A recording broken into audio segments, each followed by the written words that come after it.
Welcome back to the second night of our two-part webinar series about resisting white Christian nationalism. I'm Dr. Laura Gifford.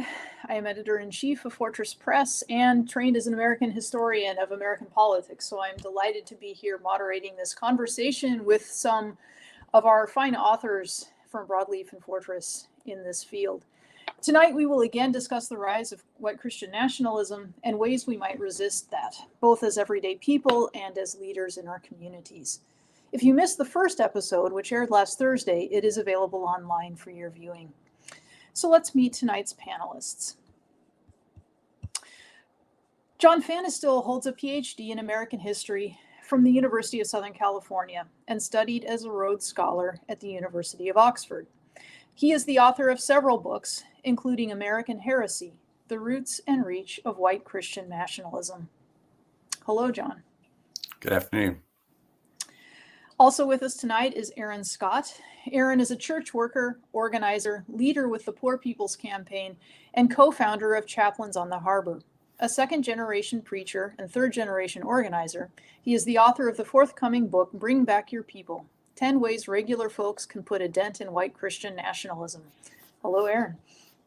Hi. And also with us tonight is Matthew D. Taylor.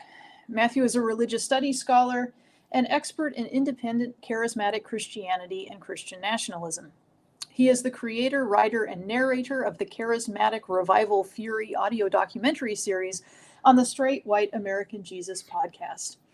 Matt is the author of The Violent Take It by Force, the Christian movement that is threatening our democracy. Hello, Matt. Hi, Laura. Thanks for facilitating this. Absolutely. And tonight we were scheduled to have Pamela Cooper-White, who is a Fortress Press author of The Psychology of White Christian Nationalism. Unfortunately, she is unable to join us at the moment, but we anticipate a rich conversation with those who are gathered here tonight. So thank you to all three of you for being here.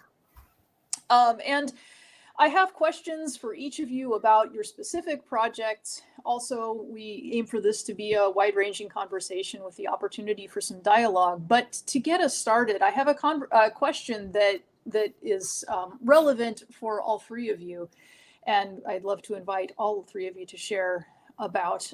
And that is to ask what precipitated your work of writing about and working against Christian nationalism.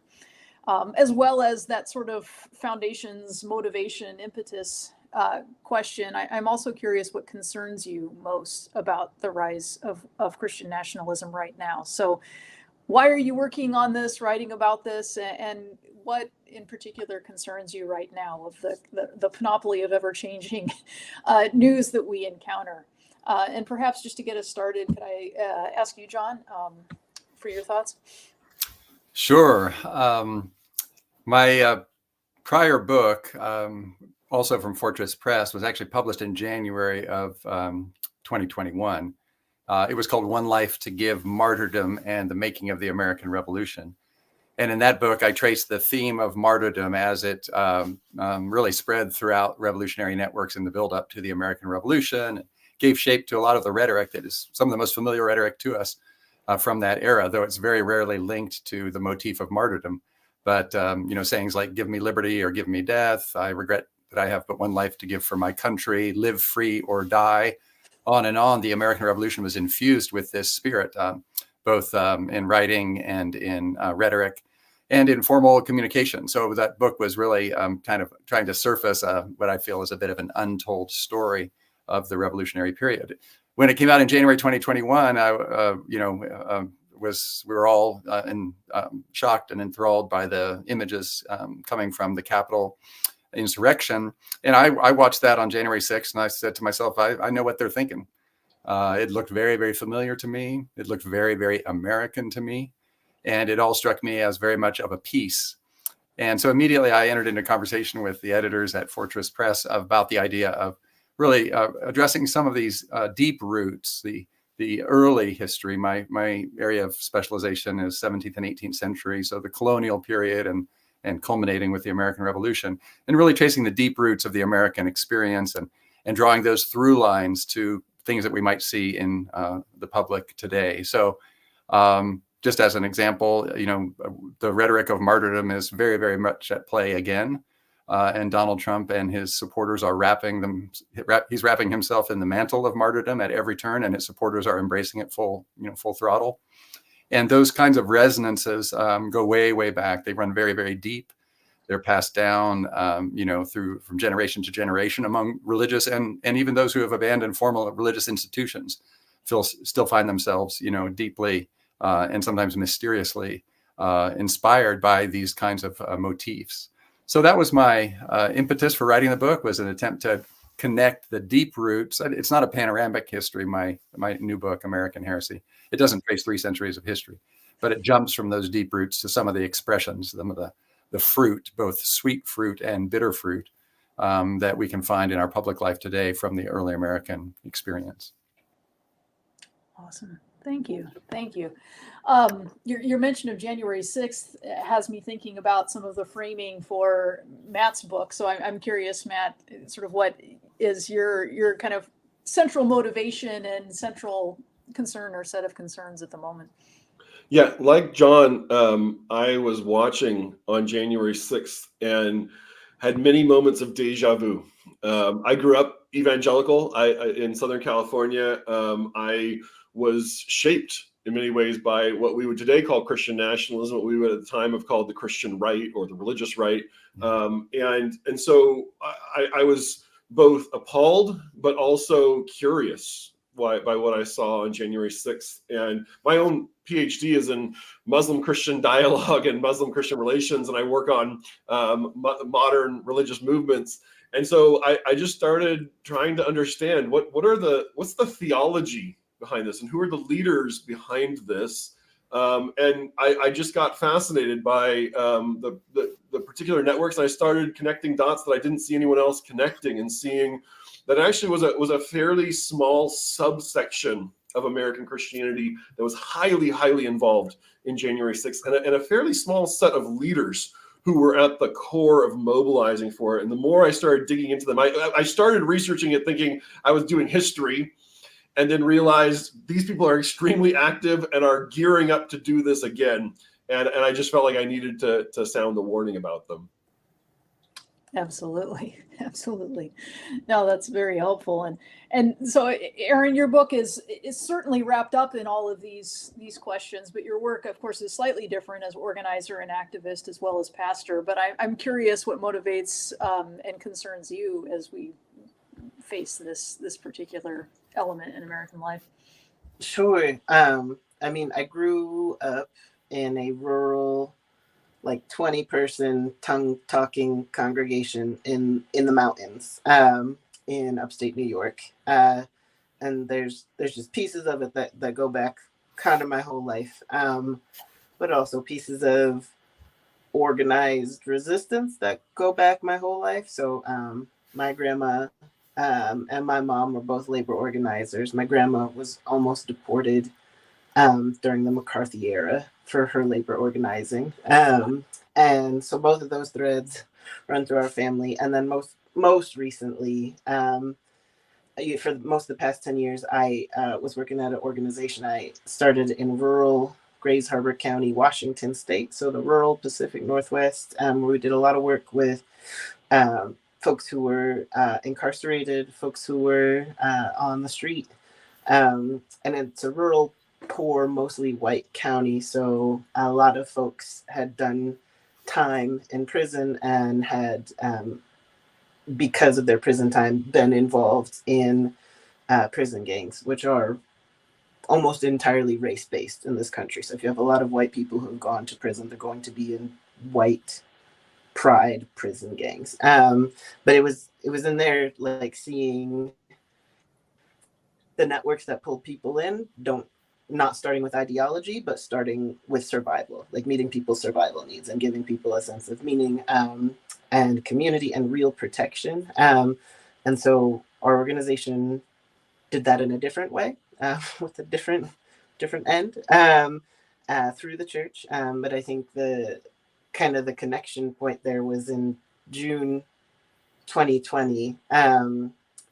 We did a small prayer vigil downtown around local issues of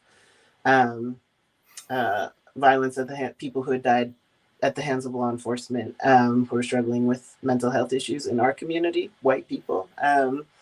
And we were held up at gunpoint by a militia in front of City Hall with the police standing and watching and doing nothing. So it was, you know, January 6th, like everybody here said, was a lot of deja vu for a different reason. But it's like, oh, maybe there's been a warm-up act happening in little outposts all over the country before this thing gained the momentum it needed on a bigger scale. And so I think the thing that really I'm most concerned about right now, like of course, networks of white Christian nationalism are very well funded and very organized and very strategic and all of that. Even when they're not getting along, like there's a level of cohesion that's enough to move the needle the way they want to move the needle. And what scares me the most is that there is not an effective counter to that we need yet. We are not yet organized en masse enough to push a needle in another direction. So that's my in as an organizer. Yeah. Thank you for that. And it's a fascinating thing to contemplate the ways that, and this is something that we can talk more about over the balance of the hour, and I'm sure will, because it certainly is integral to your book, Aaron, and integral to some of the arguments that Matt and John are both making, but that there are so many entry points to this, and some of them can be survival or affiliation or networks of loyalty and connection and feelings of siblinghood, and yet there's this insidious other side to that becomes so dangerous. So yeah, this question of how we engage that and create those alternate networks of connection. Thinking about that has me thinking a little bit, and by way of disclosure, I edited John's book, so obviously I'm very familiar with it and its details, but this question of sort of, you know, fruits, as you alluded to, John, bitter and sweet, positive and negative. You do a really interesting thing in the book of talking about the dualities of some of the fundamental principles that we associate with what it means to be American or citizens of the United States. And I was curious both to hear you, and you've already begun to allude to this, talk a little bit more about why it's important that we look at something like Christian nationalism through this extraordinarily long view. And then perhaps if you'd be willing to share an example of what that looks like in the context of the book, one of those dualities that you discuss. Sure, thank you, and thanks for your work as the editor on that project, Laura. Yeah, in this most recent book, I use this metaphor of deep roots that bring forth both sweet and bitter fruit. I think this is true of any religious tradition, that there is extraordinary power in our traditions, our religious traditions, but there are also extraordinary temptations. And it's very, as we walk, those of us who claim any particular religious tradition walk in some respect always on that precipice, always very vulnerable and susceptible to falling prey to the dark sides of our traditions. And in the prior book, which is about martyrdom, I used the metaphor of a double-edged sword, something that cuts both ways. And I believe that to be true of religious traditions more broadly, and I specifically believe it to be true about American Protestantism. I believe white Christian nationalism is a fundamentally Protestant movement. Many non-Protestants, of course, have become swept up in it, but its theological roots, to my mind, are very, very clear and very clearly Protestant in their character and nature. And so, yeah, in the book, I kind of untangle these early Protestant impulses that inspired the early English and other European colonists to settle North America, and show how those played out in that setting in this very way, with both positive and negative attribute or effect. And just one example, I noticed that in last week's session, there was a lot of conversation about land, for instance, and the association of white racism or white supremacy with, appropriations of lands. And that's very, very deeply rooted in English understandings of land and private property. So that the early English colonists, when they arrived in North America, they thought it was entirely natural that if they saw a patch of land that had not been cultivated, by which they meant settled agriculture, that they assumed it was part of the commons. It was public land. Nobody had claimed it, and it was up for grabs. That all they had to do was clear it and put a fence around it, and it became their property. This was the custom in English common law, and they brought that custom with them across the Atlantic, having no idea, of course, that native peoples in North America didn't think this way. This profound and unprecedented, misunderstanding and a complete lack of cultural context, or what we today would call cultural competence on both sides, resulting in the English continual appropriation of land. And the cultivation in the English, this notion that once they had set up a fence, they had obviously demarcated as property, and anybody who stepped across that fence or that demarcation must be trespassing, and anybody who did so persistently must be really not just uncivilized, but at some level unhuman. So the language of savagery and of heathens began to take over as they characterized native peoples who failed to conform to their, very English constructions of understanding. They began to characterize native peoples as less than human. And they also, the warfare that ensued, resulted in continual violence. And that, the English colonies, as in their self-understanding, were always under the threat of Indian attack. People beyond their borders, beyond their fences and perimeters, were evil and dark, savage characters and creatures intent on doing them harm. This was a very prominent motif in early American literature, famously called the captivity narratives, and many, many other expressions. Well, I sit here in my location. My community organizing work for decades has been on the U.S.-Mexico border. And what Donald Trump and other American politicians of both parties have done over the last many, many decades is built walls on the U.S.-Mexico border and cultivated a very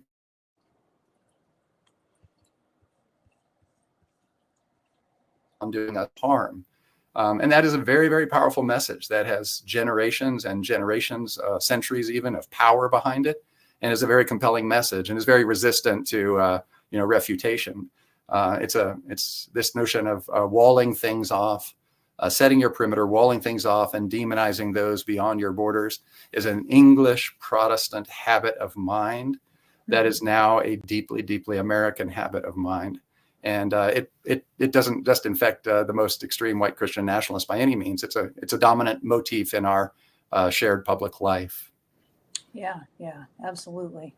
Yeah, thank you for that illustration of just how these things work and the influence of culture, both overt and just sort of wrapped up in our everyday assumptions and experiences. Yeah, and just to finish, put a fine point on it. In that conclusion of each chapter, I try to do a little self-reflection, and I reflect on the extraordinary privilege of my life, raised in San Diego, California, a segregated city like all of our cities, and segregated along racial lines, where property and wealth was passed down through systematic practices of land use and discrimination, predatory real estate and lending practices, and all the rest, to underscore the point that white Christian, and sometimes I fear that this is a temptation for those of us who are, in the good fight, that we are tempted to think that it really is, these are phenomenon or these are dynamics that are concentrated in a very very small minority, a very fragmented few. Quite to the contrary, I believe this is there's never been a time when these forces have not been powerfully played in American life. There's never been a time when white Christian nationalism wasn't a dominant force in American politics, always contesting for power at the very highest levels.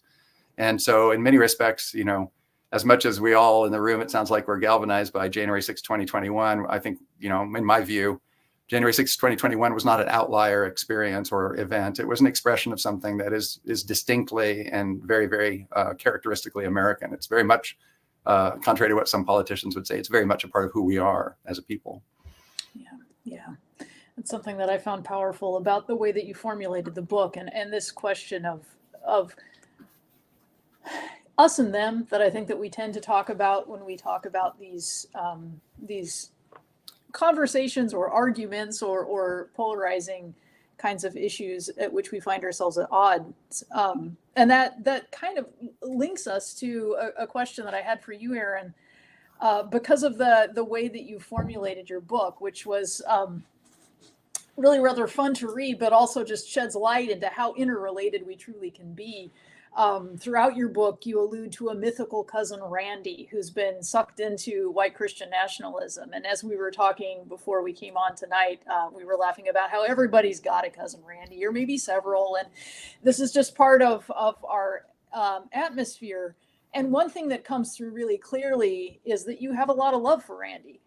This isn't an us-them in some sort of oppositional fashion kind of relationship. So how would you argue that we might cultivate similar compassion? I was curious to hear you speak to the importance of compassion and even love as we engage those with whom we might fervently disagree or even find to be dangerous.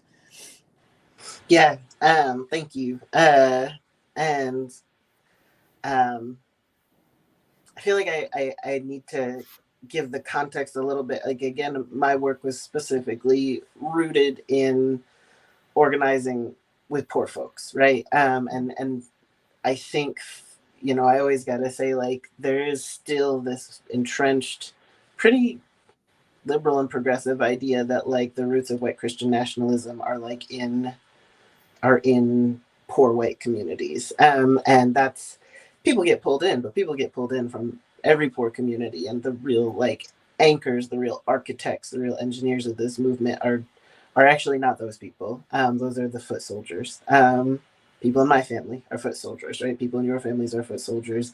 And when you're talking about people in your own family, it's really not an us and them. I think we have to be honest about that if we're going to do anything in the first place. In an effective way. And then I also think you got to be really clear about what love and compassion mean. So when I talk about, loving your cousin Randy, it's not really like feelings. It's not about like giving him a pass to do harmful things. It's I think a pretty militant thing and a dangerous thing, a very dangerous thing to love people, because you take risks on people when you do that. You're putting yourself in proximity to other people's pain and other people's power.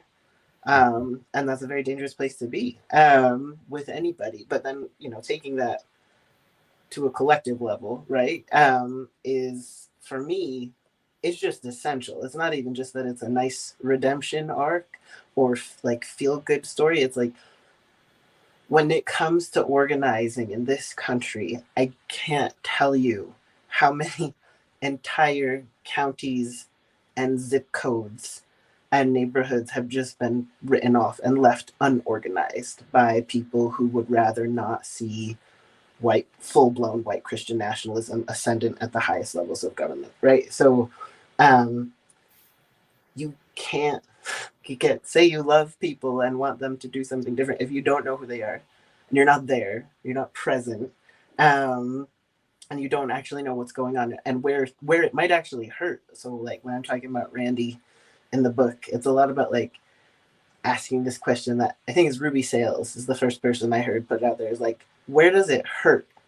This is the question. Like, this is the question you have to keep drilling down for, and get them to think in your day-to-day concrete life. Like, it probably hurts to pay the grocery bill. It probably hurts if your food stamps get cut off. It probably hurts if you're scared to go to the hospital because you're on Medicaid, and people who are on Medicaid get profiled again and again and again as drug seeking and don't get the same level of care, right?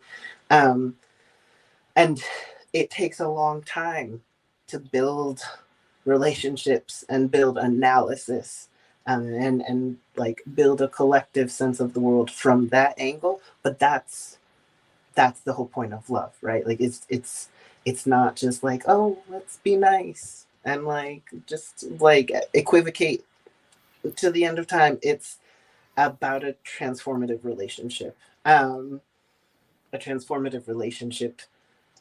Rooted in power. I really think about that Martin Luther King quote a lot. And I don't remember it perfectly, but I know it's like, love without power is sentimental and anemic, right? And power without love it's reckless, and something about running the risk of abuse and exploitation. All right. So, but if you are really going to love people, that's about power, and it's about not because you think he's a sucker, your cousin Randy, right? And you don't feel bad for him. Like, he's not just this like sad sack, and he's also not usually a demon, although some cousins are. Every family probably has those too. But it's like, this person got to this place for a reason, right? So say Randy was going through it and, he lives in another state or something, and one of his kids got sick or he relapsed or whatever. Who was actually there? Who picked him up, right? Like, who was his call when he needed to get back into treatment, or he was in jail? Who did he call? Was it a progressive 501c3? Probably not. If it wasn't a relative, it was probably somebody in his church.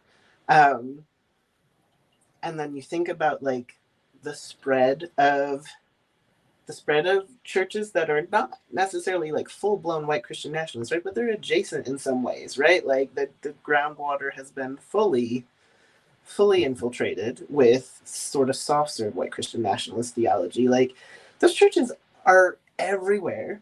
They're in a lot of poor communities, and they're it's a constant means of pulling people in, with a soft hook rather than come to the First Church of White Christian Nationalism. Like, you'll love it. That's not why people show up. So I think love is important because it's inseparable from the truth.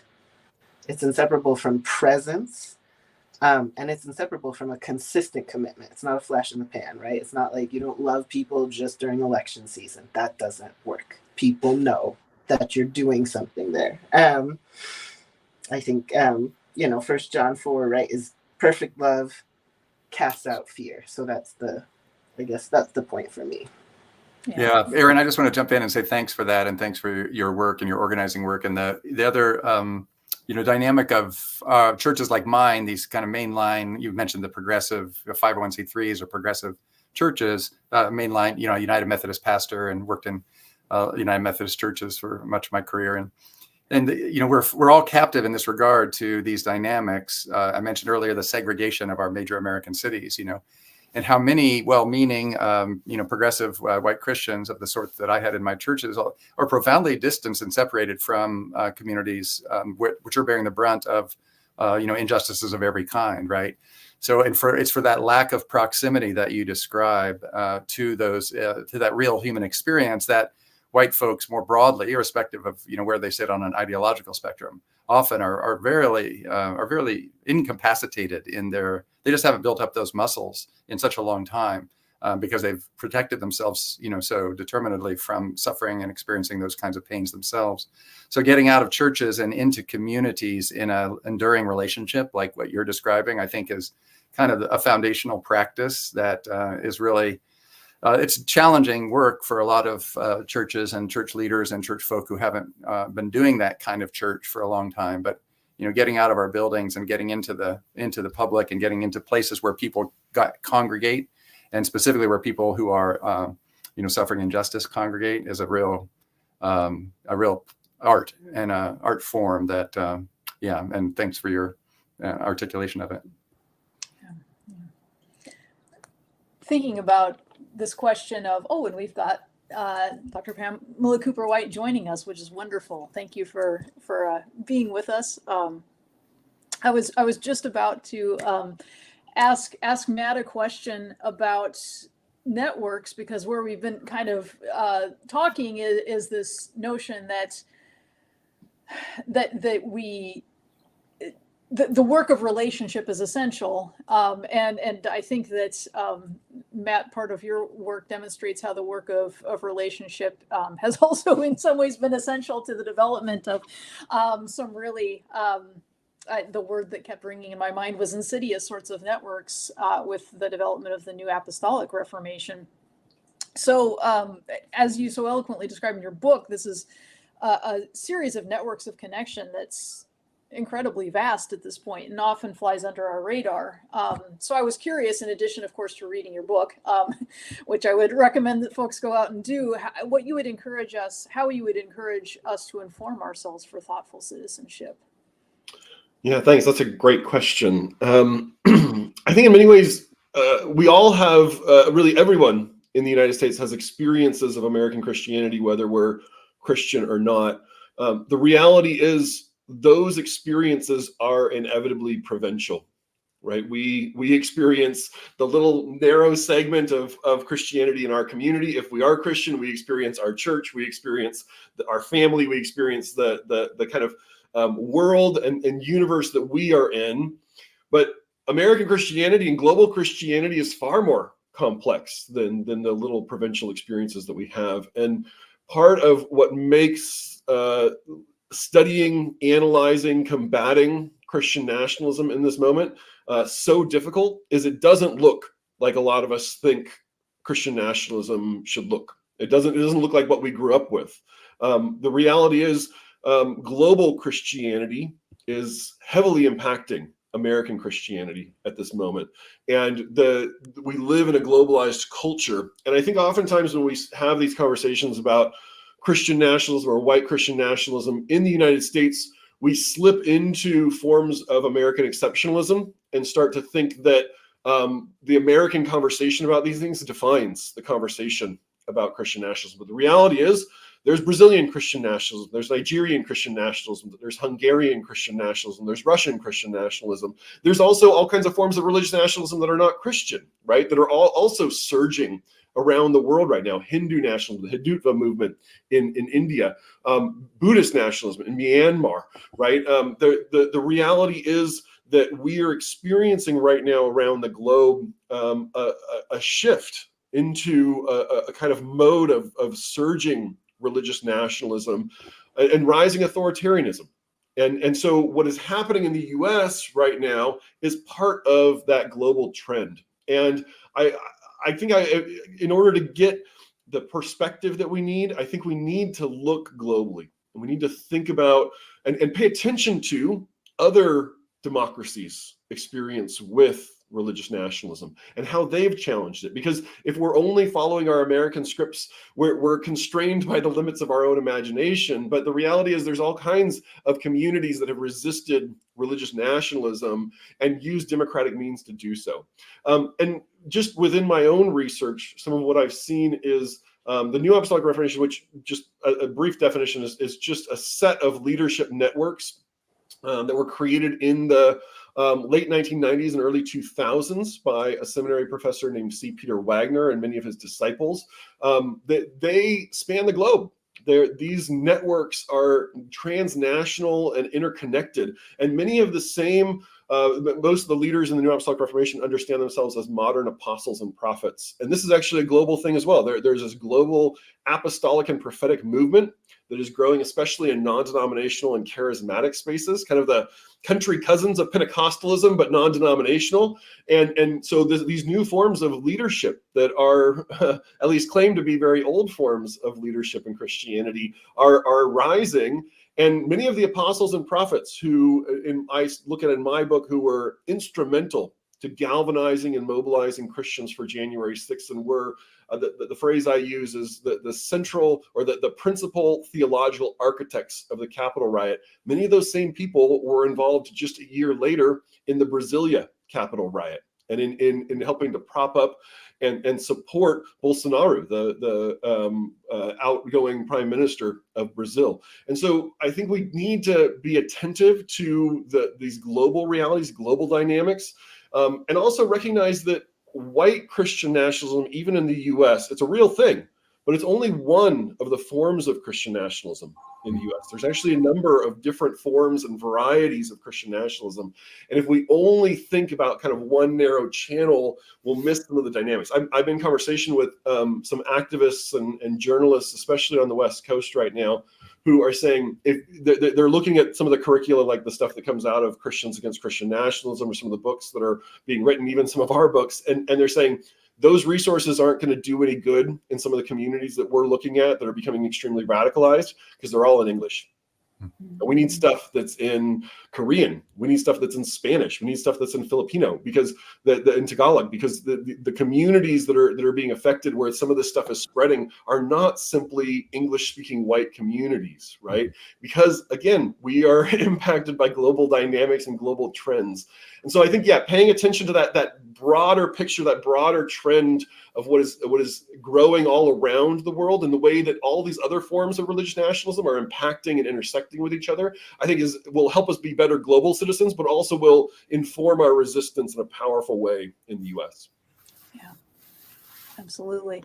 It's fascinating to hear this much broader, wider, deeper sort of perspective. It feels like in many ways that's a theme of the evening, sort of deepening historically and broadening in terms of populations, both within the United States, how we encounter folks and interact with and build a relationship with folks, and then recognizing that there is something that is global in dimension and that we can't pigeonhole ourselves in any of these contexts. Yeah, I want to comment and just query Matt a little bit about that. And thanks for that framing, that big framing. My own work being really rooted in American history, of course, I'm really attentive and perhaps overly so, but to the distinctively American idiom of that resonates so powerfully in our cultural context. And when I say our cultural context, I'm not talking just about white folks. I'm, again, here in San Diego, worked in Korean churches and Spanish language churches for many, many years, and very, very familiar with immigrant communities and contexts.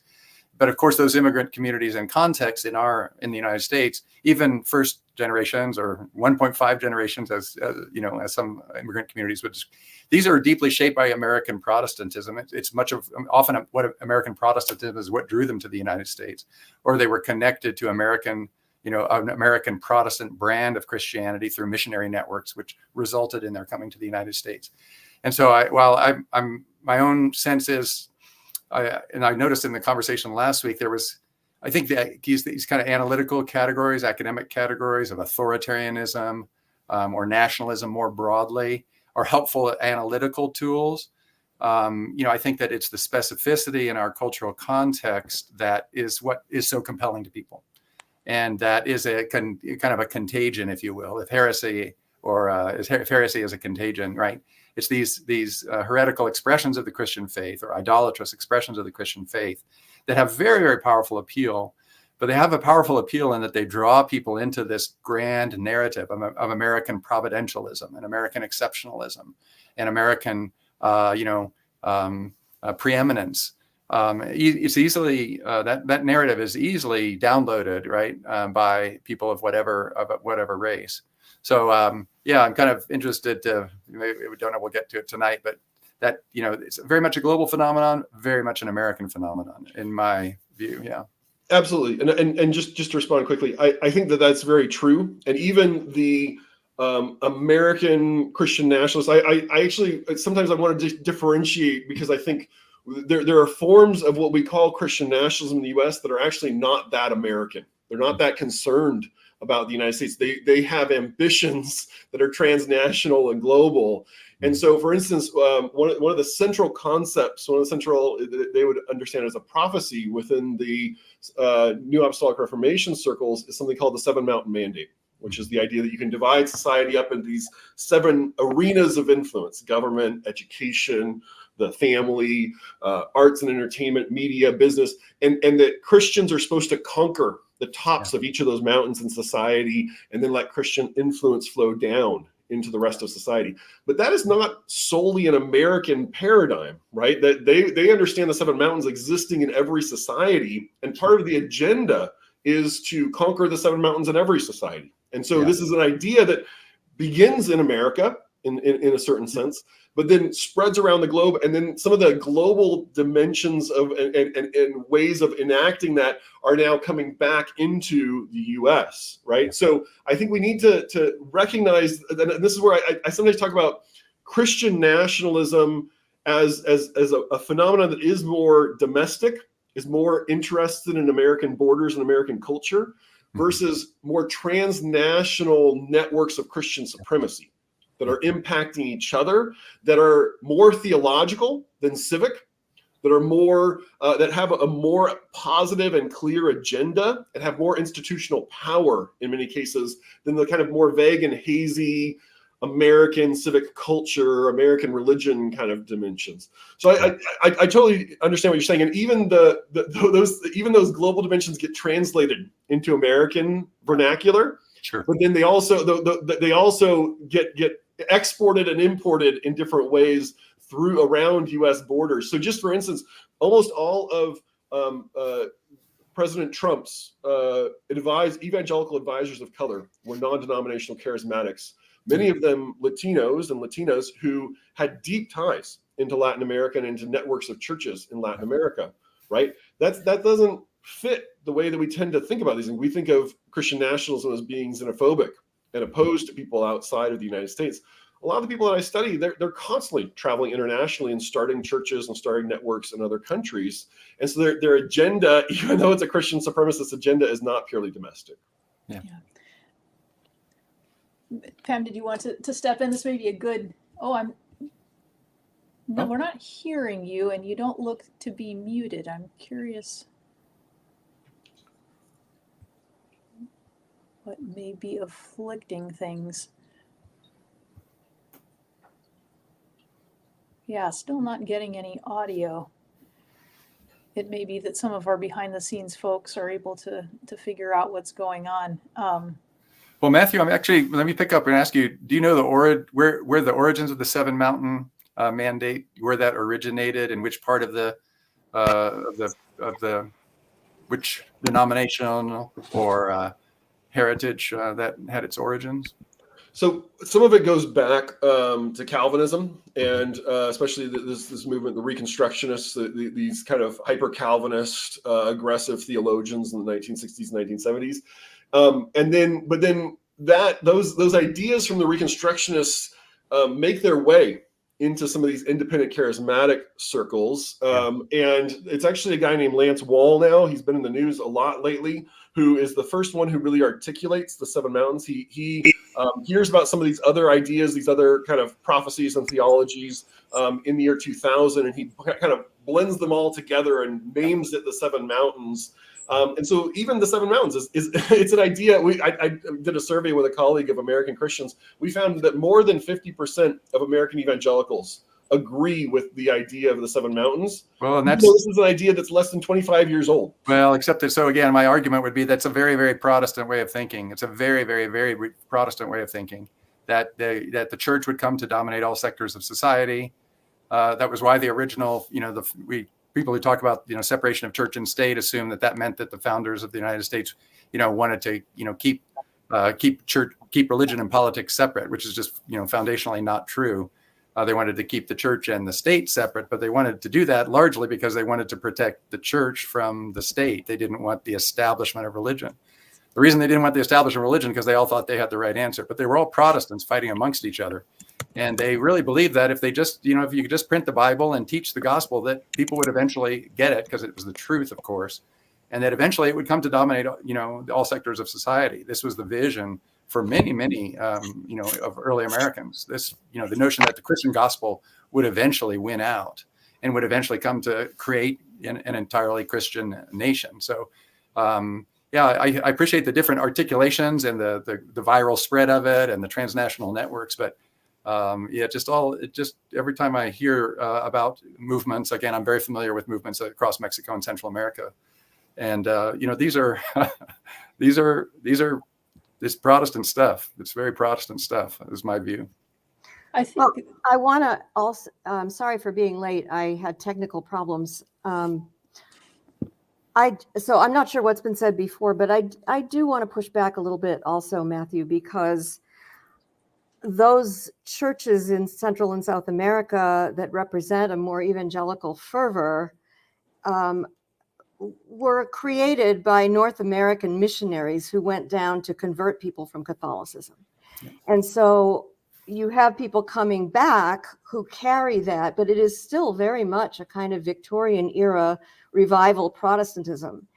And so I think the main thing I want to say is I think it's really important that we stay focused on American Christian nationalism, and that white Christian nationalism is a redundant term, because regardless of who may be participating in this in various ways, we're talking about a group of people who want power and who want to run a Christian nationalist agenda for the whole nation to follow, including, the Project 2025 comes out of a Christian nationalist impulse. And you talked about all those networks. That's absolutely right. They're all connected. And so you're talking about fundamentalisms that were transported to other parts of the world, largely by American missionaries, and now coming back at us. And so it still is white, patriarchal, pseudo-Christianity. And in my mind, with the goal of restoring the U.S. to a fictional origin as a Christian nation with a not at all fictional origin in white masculine supremacy. Yeah. And that, I really, again, just to clarify my comment, that I really appreciated Matthew's framing of the global moment and these transnational networks. I think that's really, really helpful. But again, in the mode of analysis.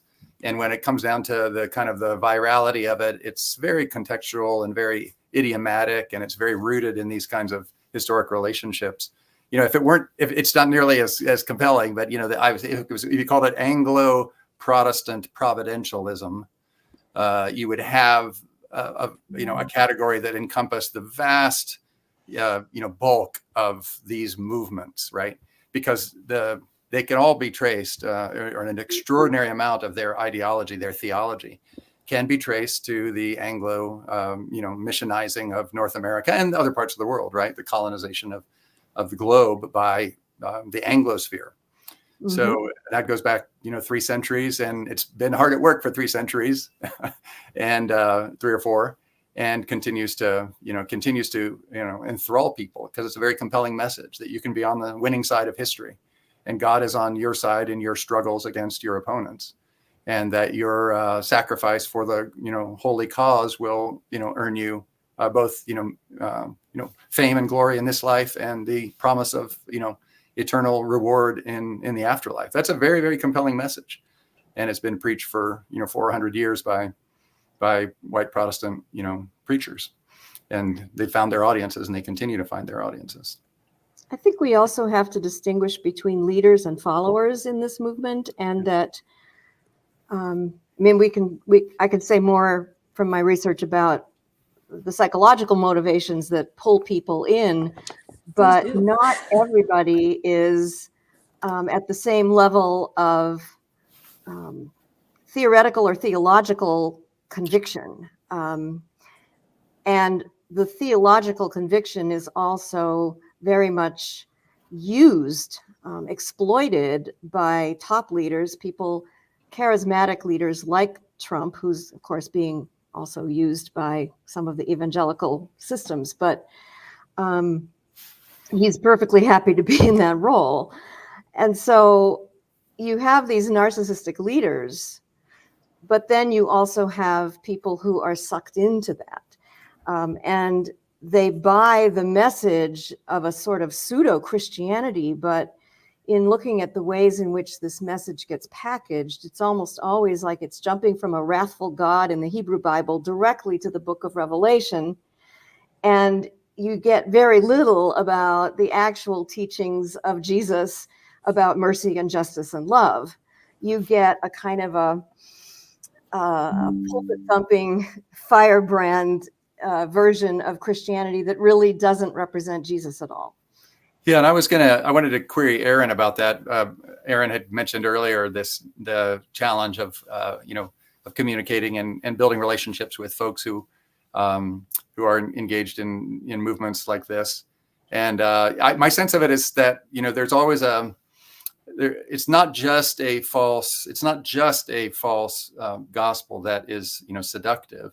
There is real promise and content to the promises. So I mentioned earlier this kind of the theme of land acquisition and borders and violence as a very powerful motif that has tremendous sway in our culture. It's the Republican Party is building its presidential campaign around that motif. But the flip side of that, which is a public good, is order, right?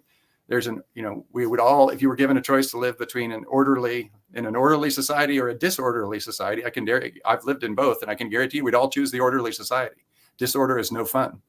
And yet it's that promise of order which speaks to people very powerfully, and it can be a very noble aspiration for people, right? Who want an orderly community, who want an orderly society, who don't want to be subjected to violence or the uncertainties of violence. So I'm often thinking about how folks are being promised not just a false bill of goods, they're also being promised a real bill of goods. It's kind of often enveloped then in the false bill of goods. But I think we're mistaken, and we run the risk of caricaturing people if we think, well, they're just duped.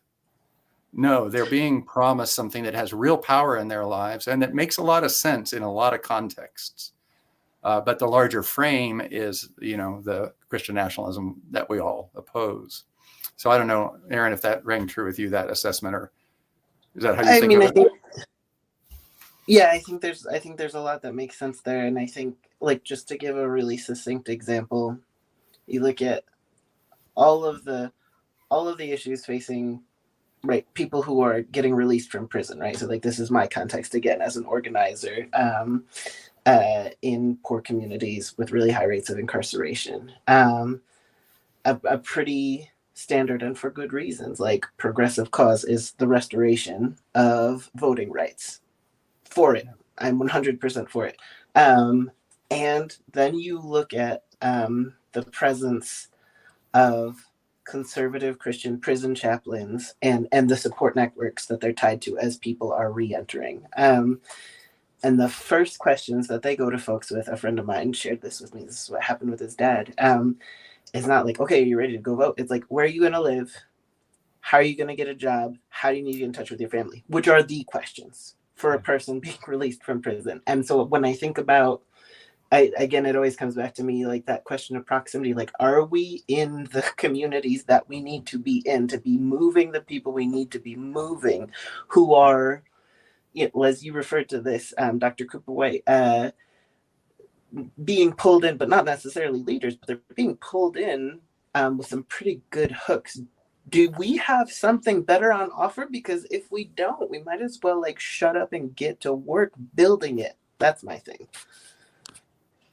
I'm curious, Pamela, to hear you speak a little bit more to this question of motivations and Christian nationalist identity, because your work is on the psychology of Christian nationalism, and that question of motivation and the kind of connective tissue of what may or may not draw people in, and leaders and followers.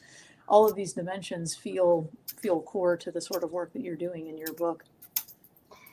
Yeah, thank you for the question. I actually don't think that Christian nationalism is offering people, particularly working class and poor people, anything.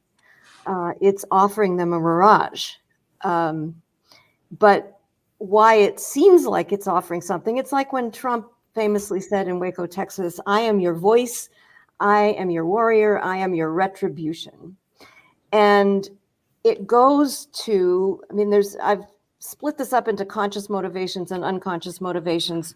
The conscious motivations are things that people could say in their own words. They might not use my words, but in their own words. The positive is the group sense of belonging.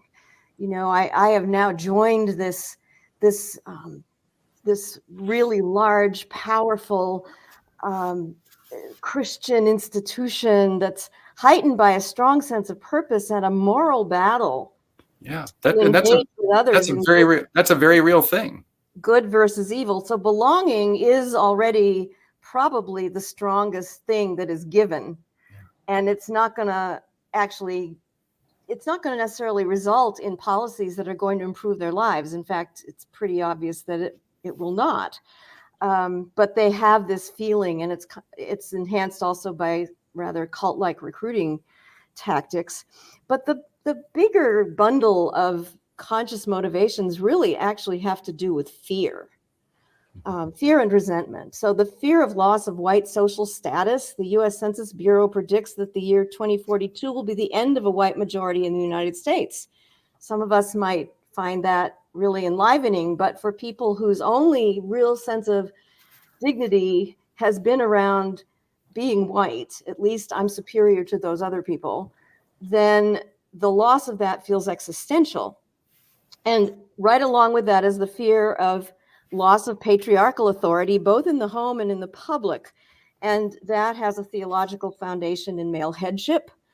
But if you look at Project 2025, for example, you see a lot of policies in there about protecting and elevating men's rule over women and children.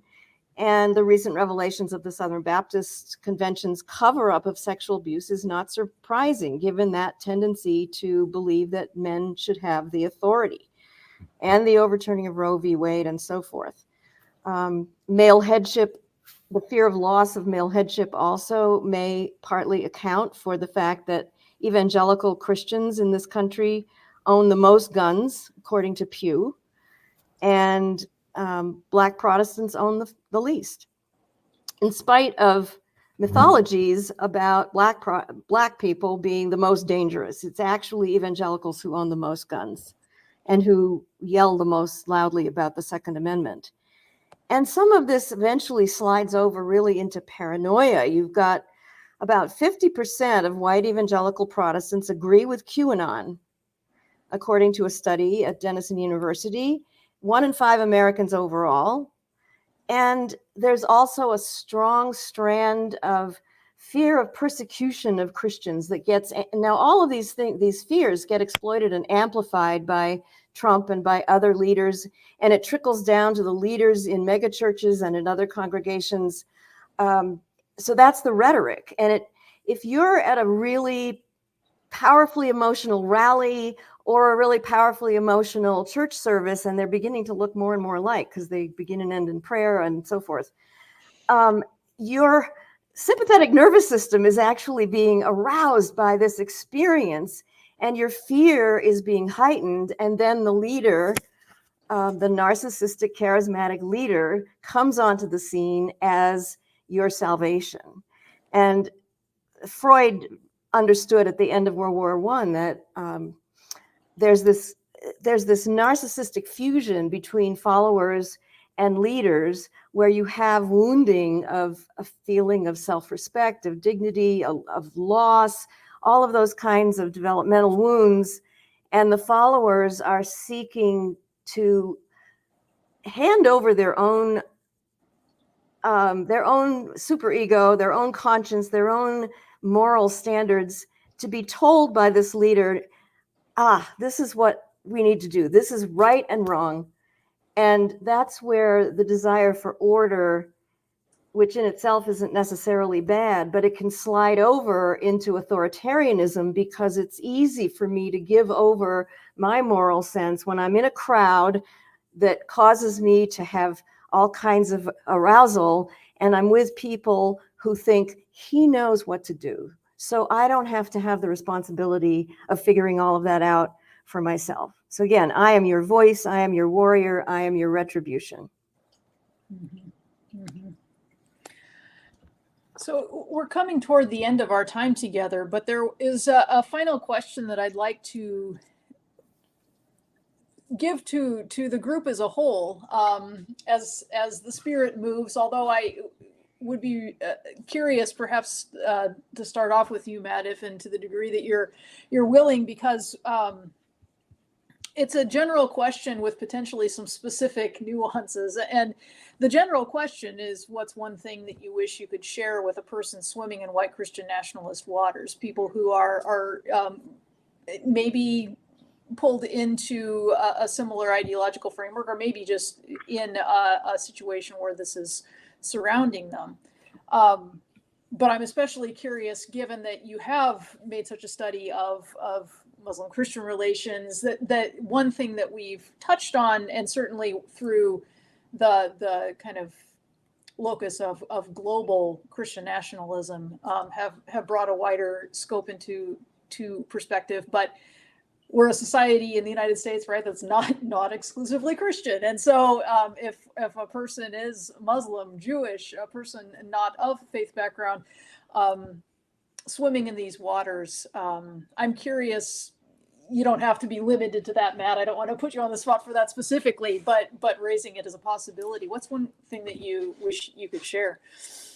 I think I would say, I mean, in some ways we are all swimming in white Christian nationalist waters, right? The reality is that in the US today, while you can look at the surveys and depending on how you count them and how you assess what Christian nationalism and white Christian nationalism is, it's somewhere between 30 to 45% of the population.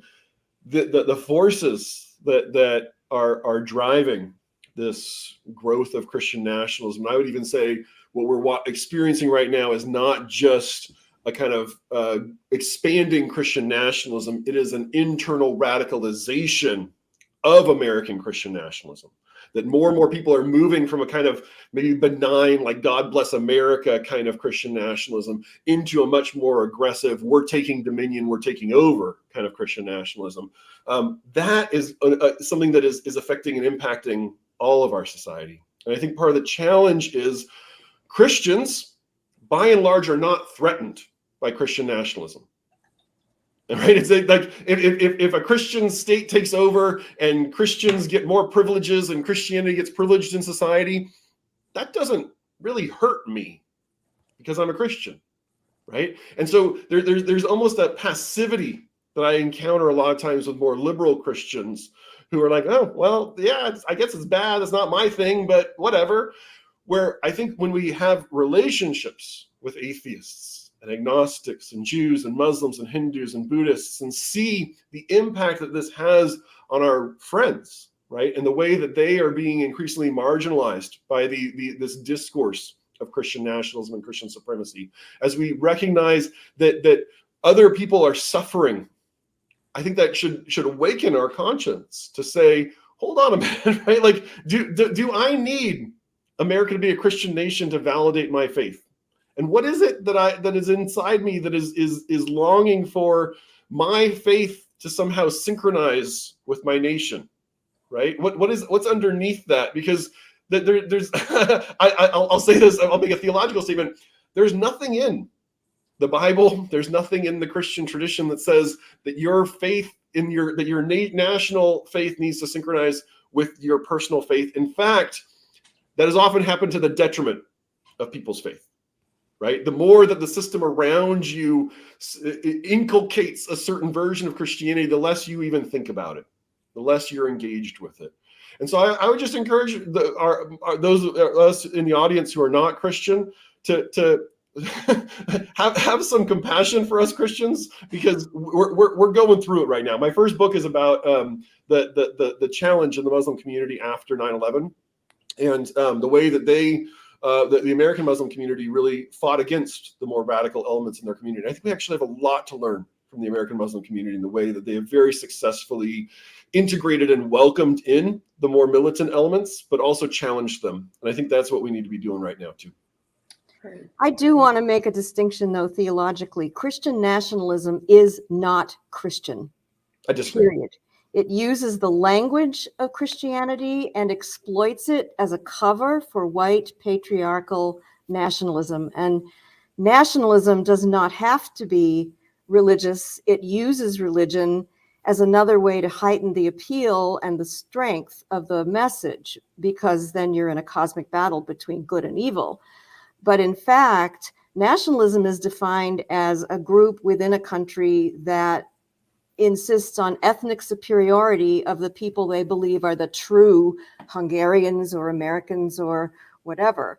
And that happens to bring along a certain brand of religiosity with it as part of the culture of that group.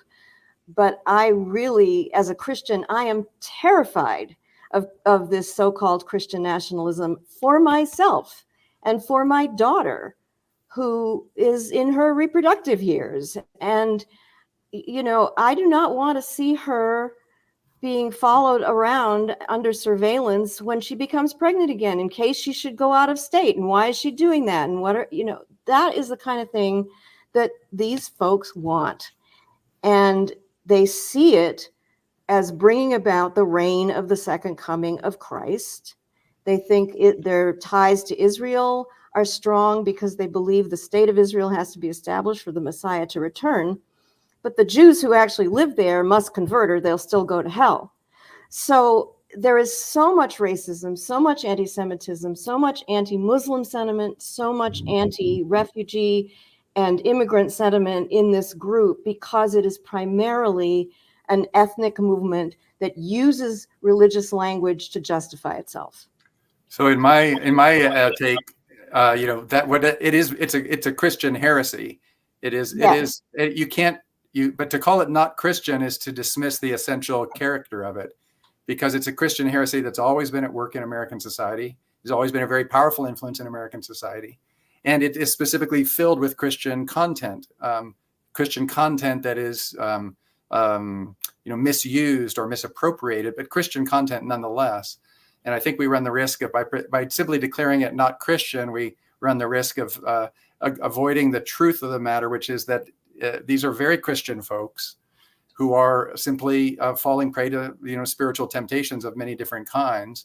And to say that they're not Christian is to mischaracterize or misunderstand the real primal motivations of it. So I think this is a very American thing, and it's a very Christian thing, and it may be heretical or idolatrous, whatever label you might want to put on it, but it's content filled and content rich, and the content is American and Christian. No question, it's all baked into American history. I've read your book, and I really appreciate it, by the way. Yeah. It goes back to the beginning. Absolutely. But it also, the beginning is a genocidal Absolutely. Beginning.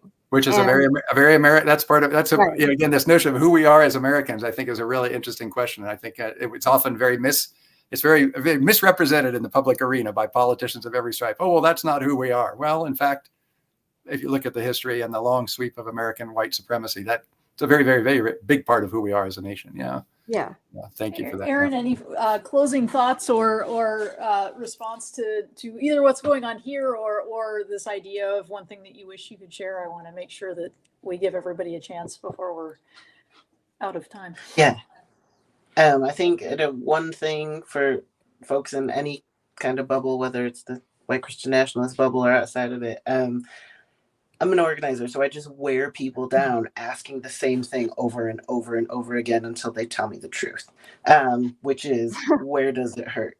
Where does it hurt? And like, people will tell you, oh, it's this scapegoat, it's the scapegoat, it's the scapegoat. But unless you have a long-term, your organization, your church, whoever it is, long-term relationship and presence with a person and a community, they're not going to actually tell you the truth until a couple of years in, and then they're going to stop saying it's transgender people at the library that are hurting me, or it's like, I don't know, whoever, Muslims who are hurting me. Like it takes time for people to open up and spill it about how much regular ass people in this country are hurting. Before COVID, 43.5% of this country could not afford a $400 emergency. That's almost half the country, right?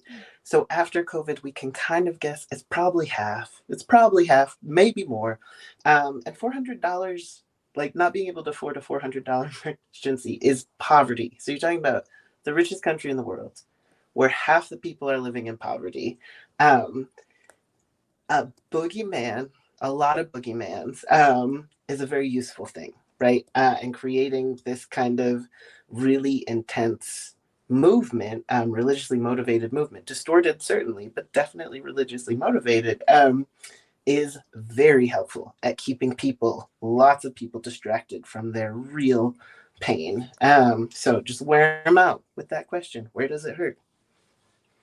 That's a beautiful place to end. And I know we could just keep going most of the rest of the evening, but I know that's all the time we have for tonight. And I want to thank you all four of you, for this fabulous conversation. It feels like we've really dug into debates and complexity, and I think that is important, because this is an incredibly complex thing to be talking about. So thank you to all of you, and thank you to those who have been watching tonight, and those who will pick this up recorded into the future, for joining us. Tonight's episode will be available online shortly. Make sure you're following Broadleaf Books and Fortress Press, as not only are fabulous authors on these panels, but many others are engaging similarly complex and pertinent issues. In the next weeks, we will send episode links. We'll send a small group guide that's based on the actual content of the conversations on the first and on tonight's webinar and other resources to continue this important work in your own communities. So thank you all, those on the screen and those watching through their own screens, and have a wonderful rest of your evening. Thank you. Thank you. Thank you all.